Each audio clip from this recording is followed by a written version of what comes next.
Hello and welcome to the launch, the afternoon tea launch of After the War.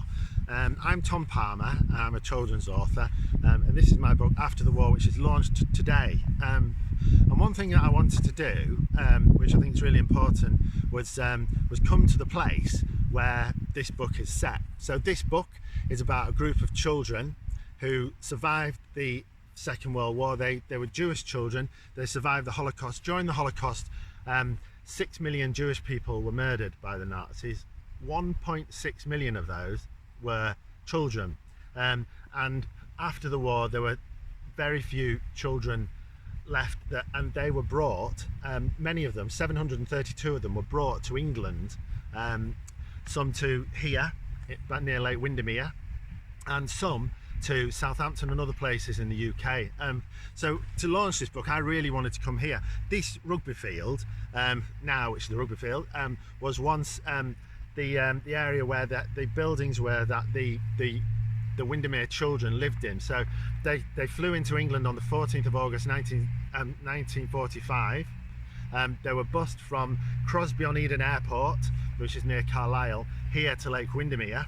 And they had a room each, and there were 300 of them, and this is where they came to live for 4 or 5 months, waiting to see what would happen to them next in their lives, forging relationships with Jewish communities in England and well, in the UK, making contact with distant relatives who are in places like Canada and Palestine. But most of these children, the 300 children which I've made into 3 composite characters in this story, most of them, all their families had been murdered. There was nobody left, and unfortunately while they were here they discovered that news when the Red Cross was searching for their families, and many of them would have been within meters of us here when they found out that news. And so this place for me is an exciting place because it's where I set the book. I've even done an archaeological dig under this rugby pitch to find some of the artifacts that were that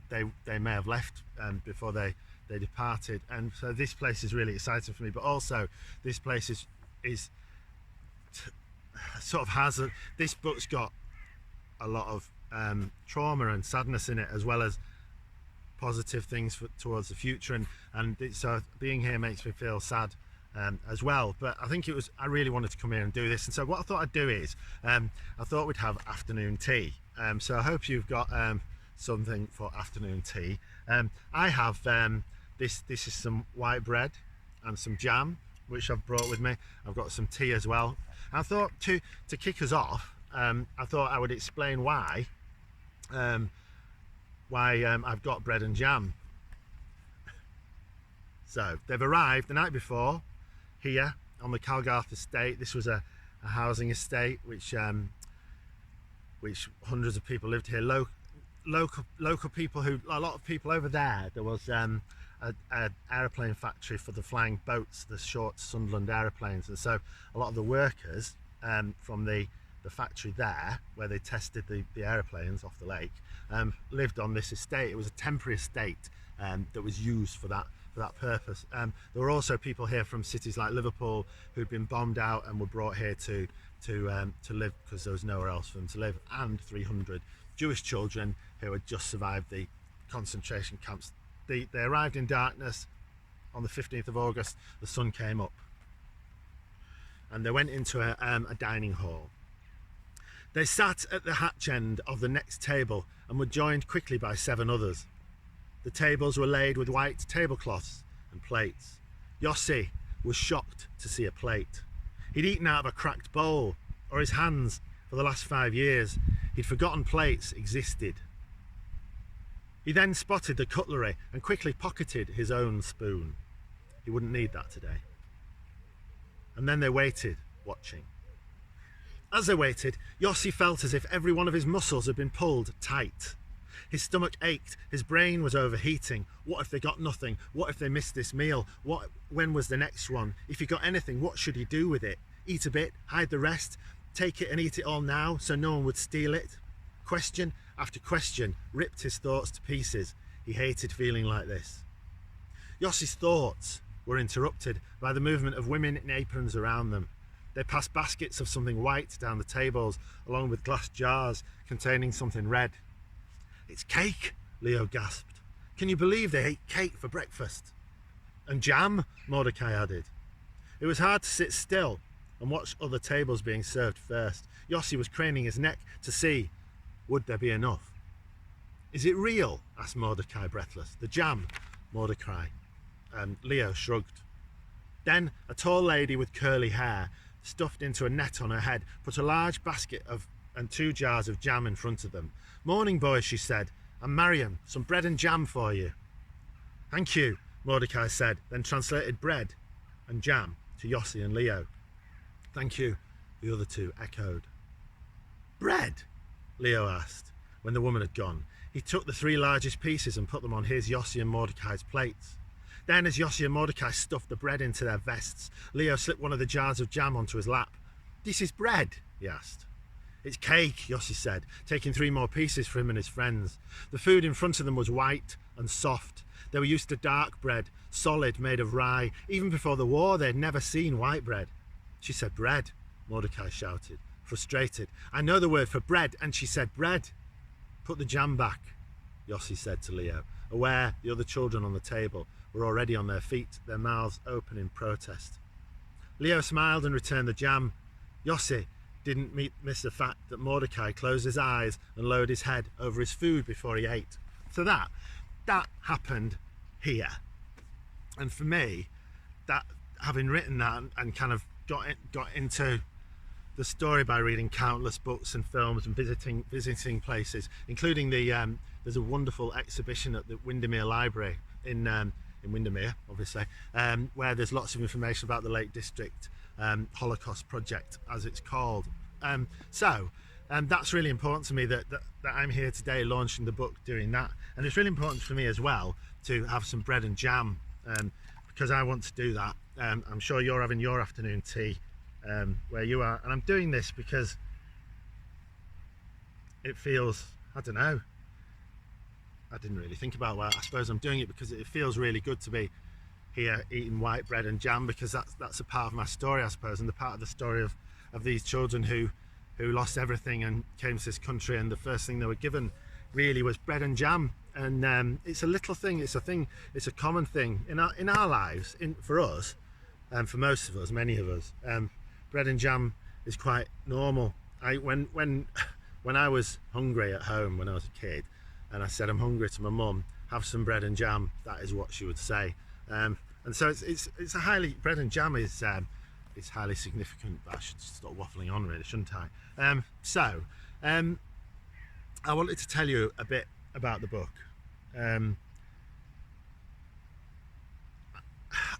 How it came about. My wife heard a programme on Radio 4, I think it was Open Country, where some of the boys were interviewed, and a guy called Trevor Avery was interviewed, and he's a guy who's put a lot of research and time into building relationships with the boys who came to live here, who are now either not with us or very old men and women, and they were called the boys collectively, and the women who were called the boys like being called the boys, as far as I understand. And I've talked to Trevor. I spent a lot of time with Trevor, and the website ldhp.org.uk, and Trevor telling me things. So this is testimony, first-hand primary source testimony that I used in the book. And so all the stories in this book, every scene, including the one I've just read to you, is based on primary source testimony of those boys who came to live here. And that is really important to me, because I know that there are some books and films which are about the Holocaust, and they are really powerful, and I've told that story to millions of people. I think it's really important that when I'm contributing to that body of work, if you want to call it that, particularly for children, that I get my facts absolutely right, so nothing in here is made up. In fact, when I wrote this originally, there was 2 scenes in it. One where the children went up to Ambleside, which is a couple of miles up the lake, and another scene where they went up the hill behind you to sort of someone who was very wealthy to their house for a garden party. And I made things up in those scenes. I invented things, and Trevor Avery and the Lake District Holocaust Project suggested that I remove those scenes and keep everything absolutely based on the testimony. So every scene in here, you could listen to one of the survivors talking about it, and that's I'm glad I did that, because I want it to be 100% bang on and spot on. So you can be sure that this has been well researched, and you can be sure that nothing's made up. I suppose I'm talking about things like, there was a film recently. There was a film about people hunting the perpetrators of the Holocaust in America, and it was on sort of earlier this year. It was a collection of, I think it was a series of several episodes, and it got a lot of publicity. And part of the publicity was that the people who made the film had made up a scene where the things that happened and that they described didn't actually happen, and that causes problems. The main problem it causes is it was a scene in which Nazi guards used real Jewish people as chess pieces, with I suppose inevitable, well, not inevitable, the last thing, not inevitable at all. I suppose for a film and to do with the Nazis with the sort of results you might expect adults anyway. So and I didn't want to do that. I wanted to have real. Everything has to be real. Everything is grounded, and anything in there, if you want to ask me where I got it from, I can tell you. In fact, on my website, there's a web page for this, tompalmer.co.uk/after-the-war. You'll find a lot of those sources on there. And the reason is that there are Holocaust deniers who will say these events did not happen. The events of the Holocaust did not happen. And they will point to things like that film and maybe other books and say, this didn't happen. And it was impressed upon me really, really firmly that I should not do that, because you cannot give fodder to Holocaust deniers. You have to, if I describe everything that's grounded in fact, then it's fact, and it can't be denied. And that helps. I mean, it helps tell this story, but it helps to try for us to make it not happen again.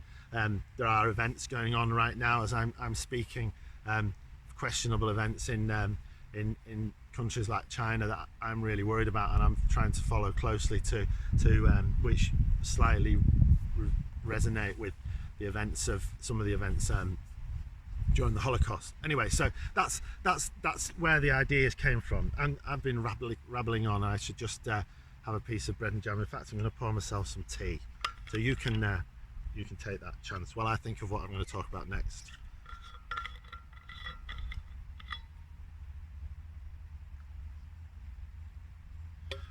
Right. Cheers. Here's to the boys and to the Lake District Holocaust Project. And here's to my new book, I suppose. Right. The next thing, I suppose, another thing I want to talk about, which I think I'm just going to eat some of this first.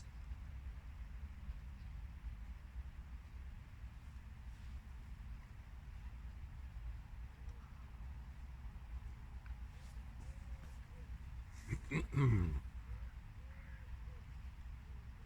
might cut that bit. Anyway, so I often get asked, where do you get your ideas from? So when I wrote my football books, I got my ideas from being a football fan and playing a bit of football when I was younger. When I wrote Armistice Runner, which is about a girl who's a fell runner, I'd spent a lot of time with my daughter. She did a lot of fell running. We fell run together. So it's, when I wrote D-Day Dog, we'd just got a dog, and I wanted to write a book about a dog, a heroic dog, and I put in, I knew the D-Day anniversary was coming up, so the 75th last year, and I put into Google D-Day and dog, and the Glenn, the parachuting dog from the Second World War came up, and so I get ideas from things that I love in my life, and then I sort of build on them from there. This was very different. This was my wife's idea, because she heard the Open Country programme on Radio 4, and she said, you've got to listen to this. This is what your next book is about. And I was quite resistant to that, because I'm like lots of people, I don't quite like being told what to do. She was very firm that I should listen to it, and I listened to it, and I realised that it was a much better idea for a story, and a much more meaningful story for me to write than the other ideas I had at the time, which have fallen away now. So then I can't. I was like, I was nervous.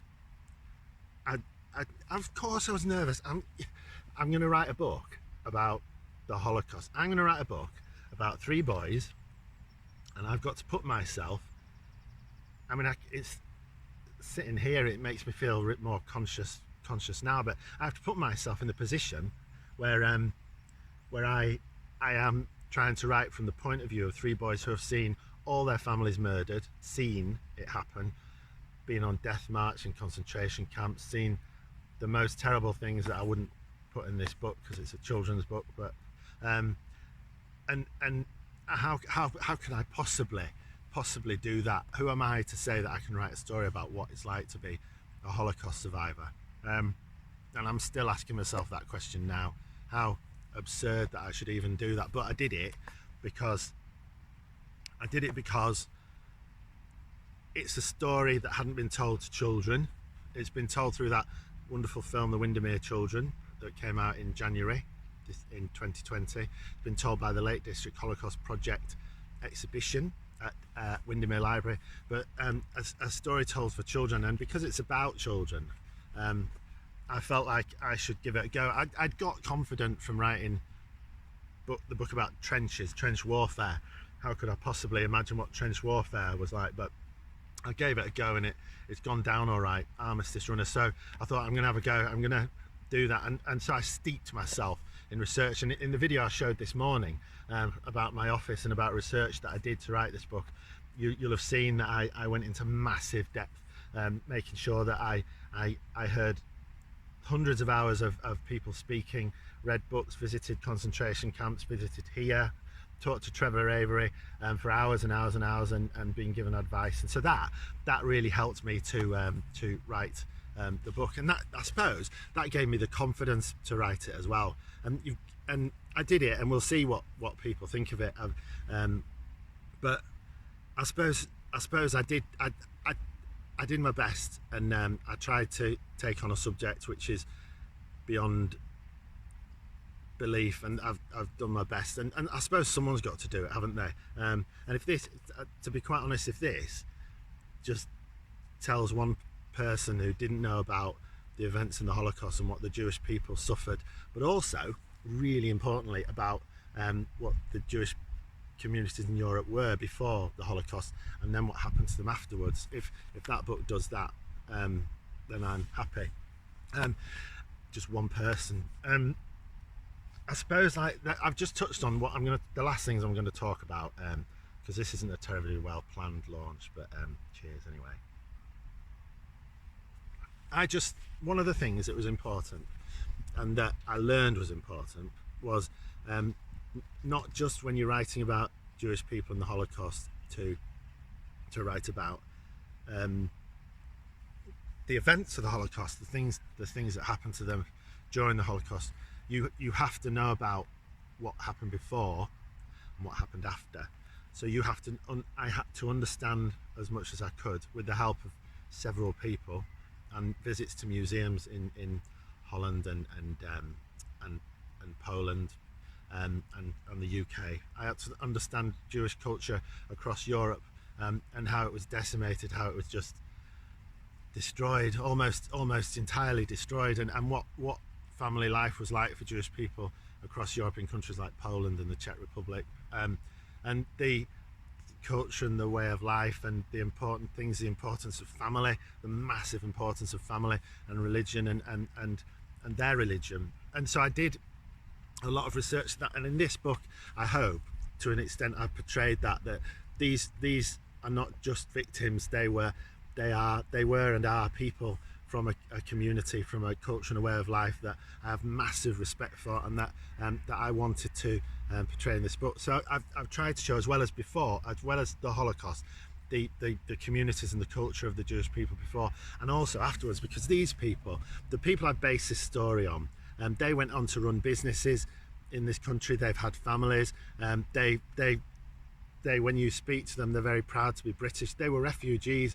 They came here, this country, and the Jewish community in particular took them in, and as refugees, and they one of them went and won gold medals in the Olympics for Great Britain. They've absolutely contributed to our society as refugees from another place, and they work together to support other groups of people who are in similar situations to what they were, who are things happening now, and they work together to raise money and awareness of that right now across all religions and countries. So that was really important to me in writing the book, and showing to children that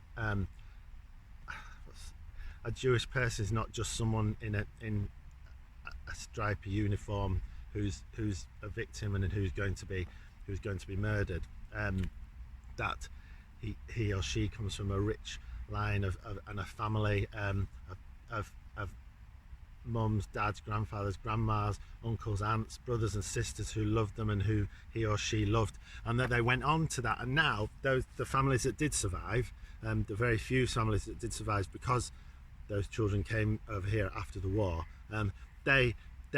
it's really important to them that they have families and that they are living their lives as families and as richly and positively as possible. And that's really important in the book as well. So I try to portray the before and the during and a bit the after, although I think the more I waffle on and listening to myself talking, the more I think I could perhaps do a sequel which talks about what happened to them. In fact, I may be doing a project to do with that, but I can't really say what that is at the moment. But I think that's really important.